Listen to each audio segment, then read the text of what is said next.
हमारे देश में डॉक्टर्स को भगवान का रूप दिया जाता है, लेकिन भगवान भी इस देश में शैतानों के शिकंजे में फंस जाते हैं। कोलकाता केस का जब पोस्टमार्टम हुआ तो वो सच निकल कर आया जो आपकी रूह कपा देगा। आपकी आंखों को, आपके कान को यकीन नहीं होगा कि बर्बरता कितनी इंतहा पार की जा सकती है।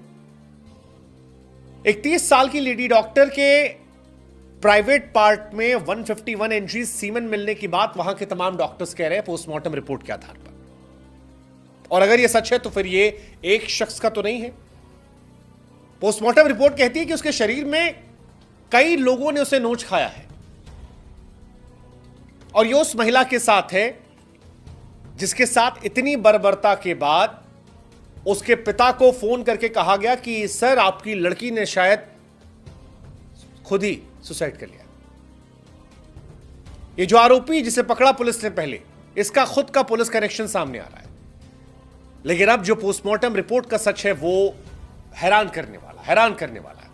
इस महिला के प्राइवेट पार्ट पर गंभीर घाव पाए गए हैं।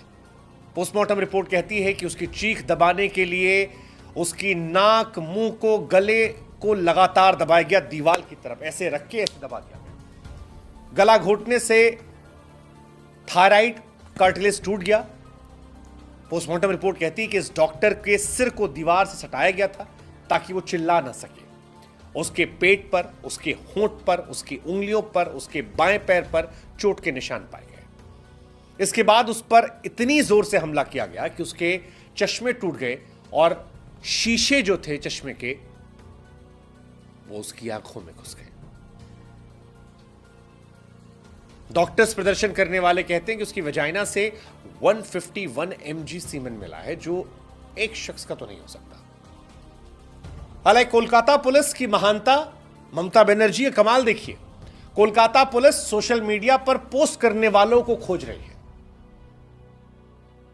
इस घटना के बाद तमाम उन पर आरोप लगे, लेकिन उन आरोपियों को पकड़कर इंसाफ दिलाने के बजाय वो सोशल मीडिया पर बैठकर नोटिस पे नोटिस भेज रही है। तुमको नोटिस, तुमको नोटिस, तुमको नोटिस। तुमने ये बात ये क्यों कह दी, तुमने ऐसी क्यों कह दी। पश्चिम बंगाल की मुख्यमंत्री ममता बनर्जी खुद अपने खिलाफ प्रदर्शन कर रही हैं, जबकि वो वहां की चीफ मिनिस्टर है, होम मिनिस्टर है, हेल्थ मिनिस्टर है, और इसके बावजूद सड़क पर निकलकर वो प्रोटेस्ट कर रही हैं। किसके खिलाफ? ममता बनर्जी के खिलाफ। और ये जो आरोपी पकड़ा गया है, क्या आप जानते हैं कि इसने पुलिस से पूछताछ में अपना गुनाह कबूल किया और उसने कहा उसे कोई पछतावा नहीं है, आप जो चाहो सजा दे दो। अभी मामला सीबीआई के पास है, लेकिन सीबीआई के लिए भी इतना आसान नहीं होने वाला, क्योंकि सीबीआई को पता ही नहीं है इस घटना में कितने लोग शामिल हैं। 5 लोगों की ड्यूटी थी। पोस्टमार्टम रिपोर्ट में ज्यादा लोगों का जिक्र हुआ है। सीबीआई को सबसे पहले तो यही पता करना है कि भाई कितने लोग इसमें शामिल थे, फिर सबूत जुटाना है। अब डॉक्टर्स जो हड़ताल कर रहे हैं वो कह रहे हैं कि यार इस जगह को सील ही नहीं किया गया, सेमिनार हॉल को खुला छोड़ दिया गया था, सीसीटीवी वहां नहीं है। ऐसे में सीबीआई के लिए मौके सबूत जुटाना आसान नहीं है। स्थानीय पुलिस अधिकारियों की तरफ से कहा जा रहा है कि कोऑर्डिनेशन बहुत अच्छा रहा नहीं है। ममता सरकार नहीं बल्कि हाईकोर्ट ने ये केस जो है ये सीबीआई को सौंपा है। और सीबीआई को जो फिलहाल लक्षण है उसे देखकर बड़ा मुश्किल है कहना कि सपोर्ट जो है वो 100% मिलेगा, न्यूट्रल तरीके से सपोर्ट किया जाएगा और उससे आसानी होगी। लेकिन उस लड़की की टूटी हुई टांग, प्राइवेट पार्ट में सीमेन का मिलना, जो आंखों में चश्मे का टूट कर जाना, ये सारी बातें रूह कपाने वाली है। ट्रेनी डॉक्टर थी, ड्यूटी कर रही थी। ये बहुत बहुत बहुत हैरान करने वाली कहानी है। कई अखबारों में छपी खबर के मुताबिक पोस्टमार्टम रिपोर्ट के हवाले से जो दावा किया गया वो बहुत परेशान करने वाला, और उसी के आधार पर कहा जा रहा है कि ये मल्टीपल लोगों के द्वारा किया गया है। शरीर के निशान में भी क्रूरता एक से ज्यादा लोगों के शामिल होने की इशारा करती है।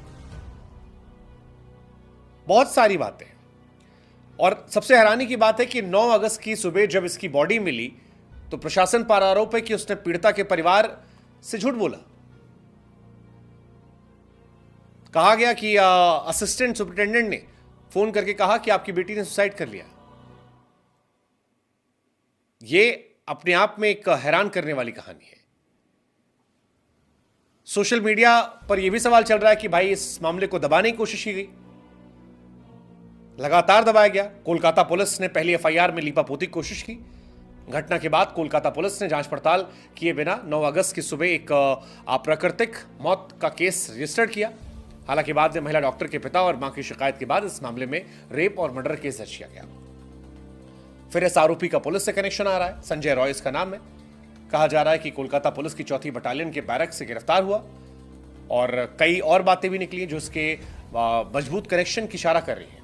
2019 में इसने सिविक वॉलंटियर के तौर पर कोलकाता पुलिस को ज्वाइन किया था। सिविक वॉलंटियर के तौर पर इसे 12,000 रुपए मिलते थे।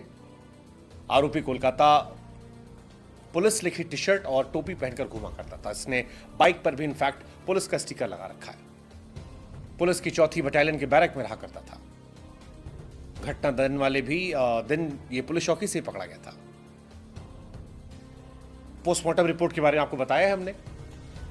12 तारीख को पोस्टमार्टम रिपोर्ट के बाद जो सवाल आए वो हैरान करने वाले थे। चेहरे पर घाव, चीख कर दबाने के लिए नाक, मुंह, गला दबाया गया। गला घोटने से थायराइड कार्टिलेज टूटा। डॉक्टर के सिर को दीवार से पटका गया। पेट, होंठ, उंगलियां सब में चोट के निशान। चश्मा टूट गया, आंखों में घुस गए। बहुत हैरान करने वाली चीज है। पोस्टमार्टम रिपोर्ट में कई बार पेनिट्रेशन के संकेत मिले हैं, यानी मल्टीपल लोगों ने इसके साथ क्रूरता की है। और 5 दिन बाद भी पुलिस सिर्फ एक आदमी को पकड़ पाई थी। अभी भी चल रहा है कि सबूतों से छेड़छाड़ की जा रही है। जहां पर यह शव मिला था, कहा जा रहा है उसके आसपास निर्माण कार्य, सफाई, पुताई, ये तमाम चीजें कराई गई ताकि सबूतों से छेड़छाड़ सके। क्यों, किस लिए, पता नहीं। उधर ममता बनर्जी प्रोटेस्ट कर रही है, सड़कों पर निकल रही है। किसके खिलाफ, पता नहीं। खुद चीफ मिनिस्टर है, खुद वो होम मिनिस्टर है, खुद हेल्थ मिनिस्टर है और वो प्रोटेस्ट कर रही है। क्या होगा इस देश का, पता नहीं। लेकिन ये देश महिलाओं के लिए सुरक्षित तो नजर नहीं आता है। इसके लिए जिम्मेदार हम और आप भी हैं। हमारे देश में आज भी लोगों की नजर कपड़ों पर है। कपड़े कम है तो लड़की गलती है। हालांकि अनगिनत उदाहरण ऐसे हैं जहां पर कहीं परिवार में पिता ने, कहीं पर रिश्तेदार ने, कहीं पर वर्क प्लेस पर,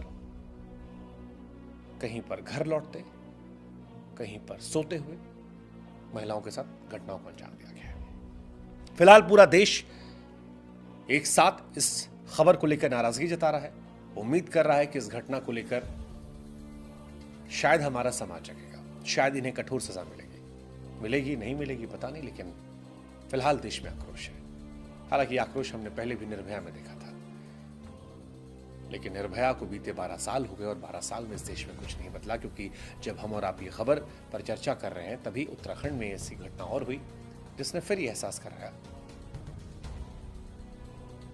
काफी कुछ बदले जाने की जरूरत है। ऐसे नियम लाने की जरूरत है जिससे दोषियों को ऐसी सजा मिले जो आने वाले टाइम में नजीर बने, जिससे सुनकर कोई ऐसी हरकत करने के बारे में सोचने से पहले भी कांप उठे। क्या नए भारत में ऐसा होगा?